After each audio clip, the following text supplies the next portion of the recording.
Hello friends, ഇന്ന് നമ്മൾ തയ്യാറാക്കാൻ പോകുന്നത് പൂവട.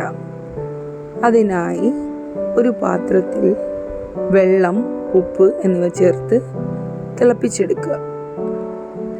തിളച്ചതിന് ശേഷം അരിപ്പൊടി അതിലോട്ട് ഇടുക. എന്നിട്ട് ആ പൊടി വാട്ടിയെടുക്കുക.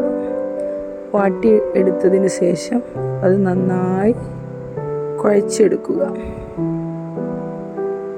കുഴച്ചതിന് ശേഷം നമ്മൾ ചട്ടിയിൽ പൊട്ടി നിന്ന അരിപ്പൊടി ഒരു അപ്പം പോലെ ആയിട്ടുണ്ട്, നല്ല ക്രിസ്പി അപ്പം. അതിനുശേഷം കുഴച്ചതിന് ശേഷം തേങ്ങ, ശർക്കര എന്നിവ മിക്സ് ആക്കുക. ശർക്കര പൊടിയാണ് ഞാനിവിടെ യൂസ് ചെയ്തിട്ടുള്ളത്, അതൊന്നും കൂടി ഈസിയാവും.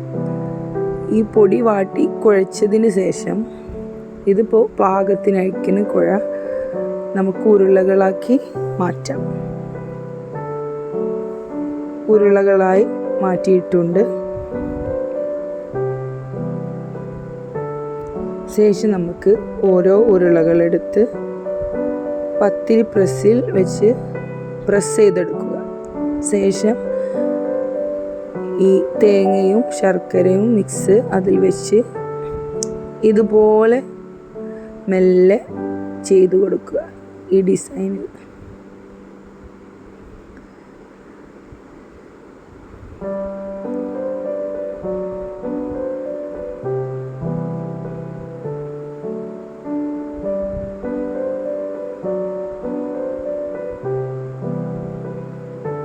ശേഷം ഓരോന്നിങ്ങനെ ചെയ്ത് ഒരു ആവി പാത്രത്തിൽ, ആവി ചെമ്പ്, അതിൽ വെള്ളമൊഴിച്ച്, അടിയിൽ തട്ടിൽ വെള്ളമൊഴിച്ച് മേലെ പൂവട ഓരോന്നായി അടുക്കി വെക്കുക.